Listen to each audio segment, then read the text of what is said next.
What is up, everybody? I am George Mossey. Welcome to the George Mossey Show. I have a special interview for you guys. First of all, say hello to Olivia Rees. So, Hi welcome guys. to the show. Yes, hi. Welcome to the show. I'm excited to have you. So, you have a lot going on this year. You have a new EP, a new project, you have new music, and we're going to talk about all of it. We're going to talk about touring, inspirations, the new EP, everything. So, I want to start at the beginning, though. So, let's start with you're a singer and a songwriter. So, where did you first perform for the first time? Like for me, I performed at church and then I did a school play where I acted and sang. So, where did you introduce yourself to music and to the crowd itself? So probably my first few performances would have been in like elementary school, right at the beginning. I've really been singing my entire life. Like I've always had such a passion for music. My parents put me in piano when I was really young. I taught myself how to play guitar when I was about 12. And from there, it's just kind of been a snowball. Okay, so you write songs. So when did you start writing? Because I know singing usually comes first, and then songwriting usually comes second, and then sometimes playing instruments is in between. So tell me a timeline for that. When did you start playing instruments versus when you started writing music? So I would say singing I've been doing since like day one. That one's to start it off. Piano, my parents put me in that when I was very young, like we're talking like 6, really basic. I started writing songs pretty casually, like as soon as different phrases or different words came to me, I just write them down. And then that was probably when I was like 10. And then I wanted to accompany myself. And that's when I taught myself guitar when I was 12. And I just became more and more serious about it from there, writing then full-blown songs as I got Oh. older. And my first album, actually, I was playing around with GarageBand. And that's the most basic editing software Mhm. out there. And I made my first album just by myself playing around on GarageBand and Splice.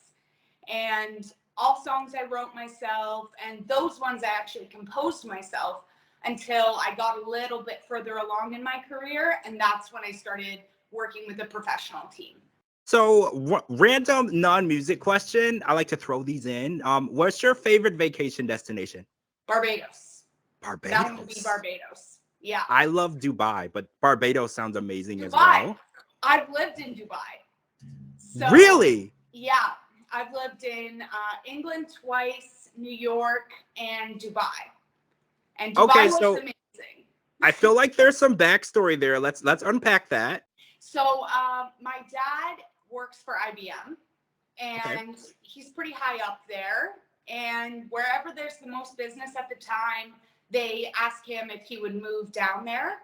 And it started, I think I moved to England for the first time when I was 6.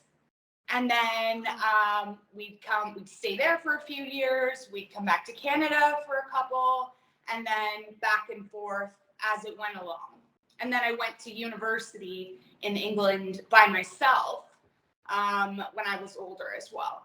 So what was that like adapting to different cultures at such a young age? How did that affect you? Was it hard? Was it easy? Did it come natural? Like how did that affect you?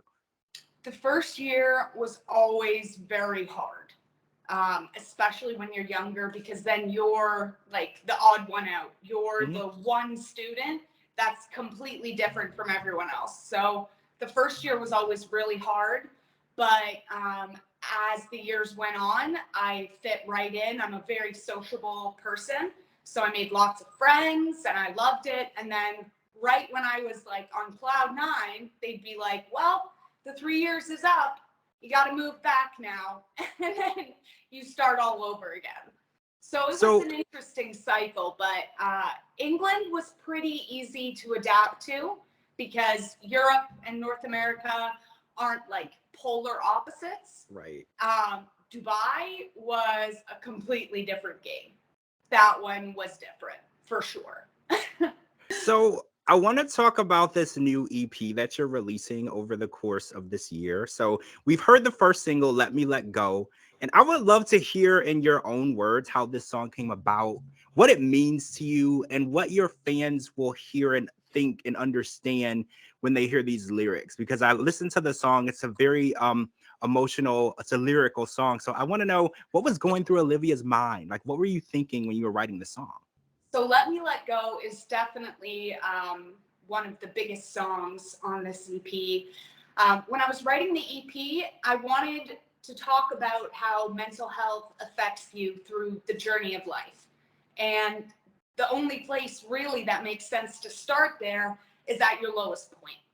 So you have to start at the point where, for me, I didn't even really want anyone to help me when it came to a certain stage. I was just like, I'm really only comfortable when I'm completely alone in my room, probably not sober, and just doing nothing.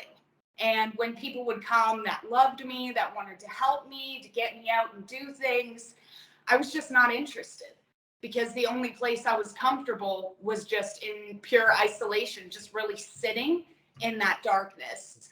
And I feel like people only talk about, coming out from mental health issues, being like, oh, look, I survived. I picked myself up. And I wanted to write a song for people that were just like, you know what? I'm happy here. Well, happy. Like, I'm comfortable here. And that's why I wrote Let Me Let Go, because I just felt like sometimes people just need to be heard. And that was my way of speaking to people that sometimes you just don't want help. And that's what that song really was speaking towards. That's amazing. And I feel like music has always been addressing mental health for years. Like, it's always been a form of therapy because, like you said, a lot of people, they don't reach out, they don't want help, and they don't. And sometimes we have a stigma around mental health where people don't feel comfortable saying that they are experiencing it. So I feel like songs have always been a place for us to go to learn how to cope with those things.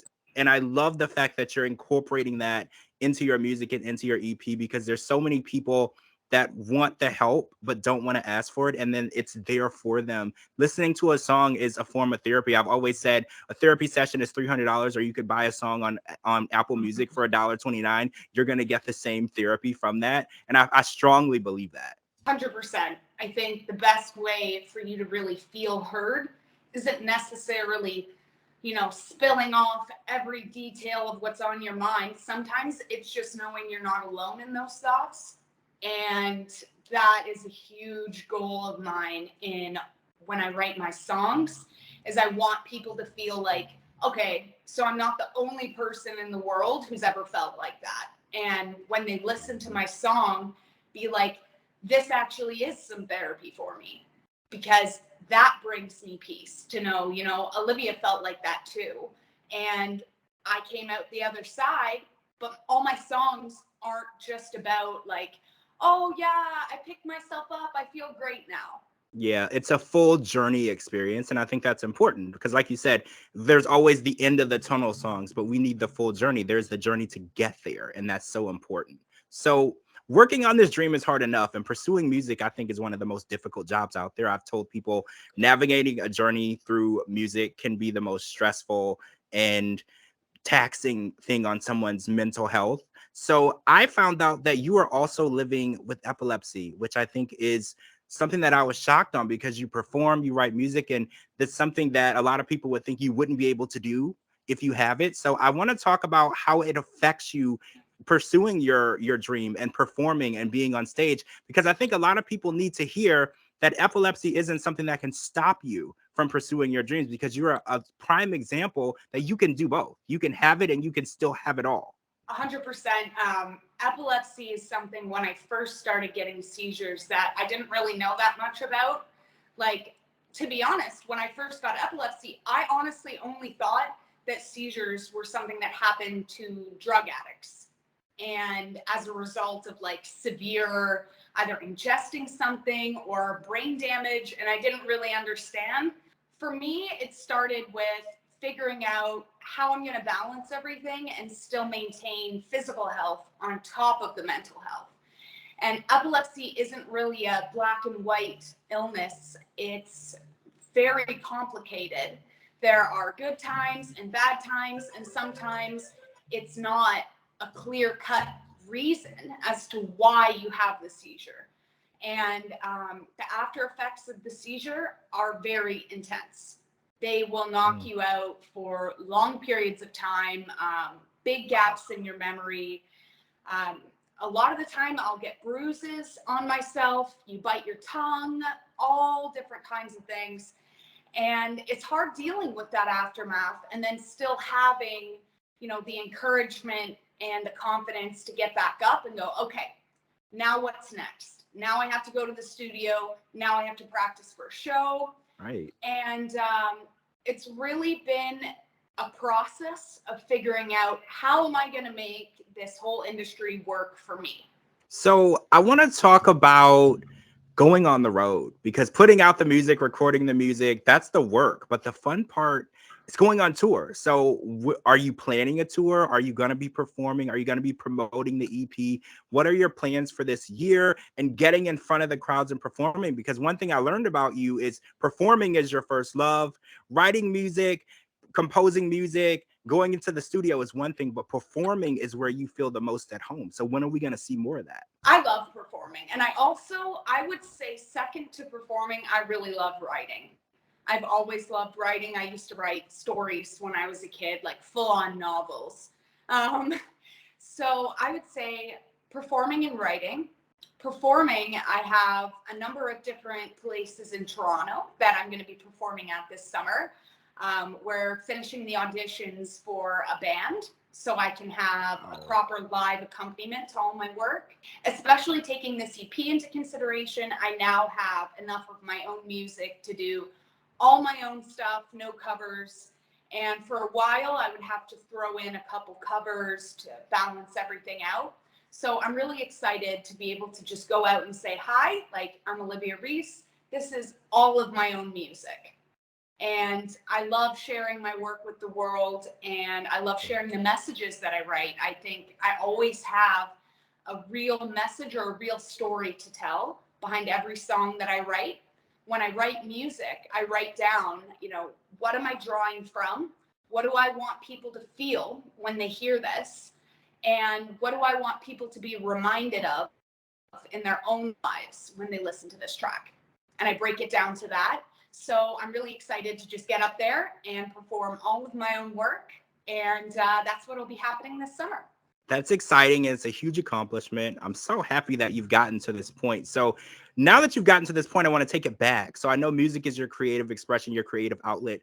Where and who do you think were some of the inspirations who got you here? Because I know a lot of artists always tell me, oh, well, I saw this person perform for the first time, or I saw a music video by this artist and it sparked something in me. So where were you, at what age, and who was it? Who do you think sparked that in you? Or were you just born with it? Honestly, it sounds cliche, but I really think a big piece of this I was just born with. From the very start, I've always loved performing, writing, singing. I've been singing nonstop, really. Came out of the womb singing.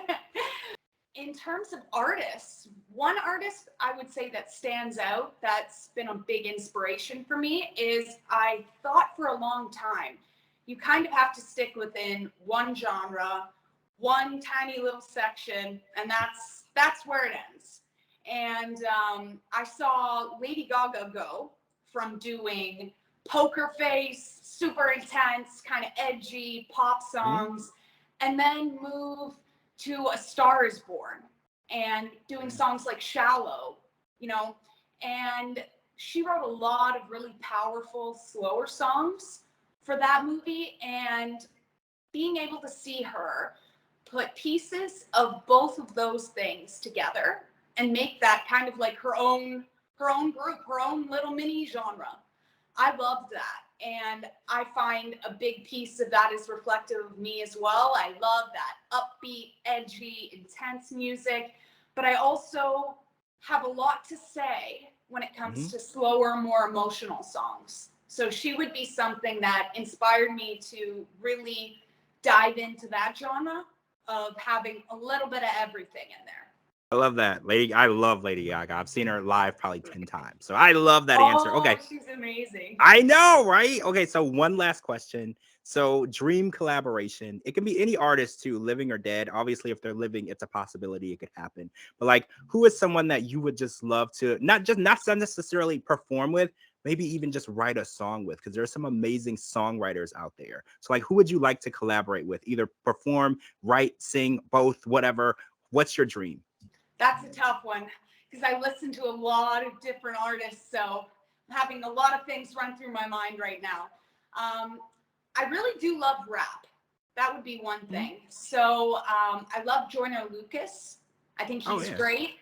To be cliche, Eminem, can't help it. Gotta love him. For singers, I really love Dua Lipa. I think Me she's too. got a lot of really cool songs in there. Of course, Lady Gaga, as she's been an inspiration. And really love Rihanna. I think she's Oh, great. She's a classic. I love 90s pop, 90s hip hop. So I got to have a couple artists from around that time period. solid choices. I don't disagree with any of those. So let me let go. It's out right now on all music platforms. So make sure everybody goes and downloads that and streams that. And your EP is coming out throughout the year. I'm really excited about it. And thank you so much for coming and talking to me about this. I can't wait to see you sometime on tour because I want to see you in your element because I know these interviews and stuff. This is boring when you come to a singer and a performer. This isn't the fun stuff. We want to see you in your element. So I can't wait to see you doing that and performing these new songs for your I fans. want to see you in the crowd. I would love to be there. I would love to.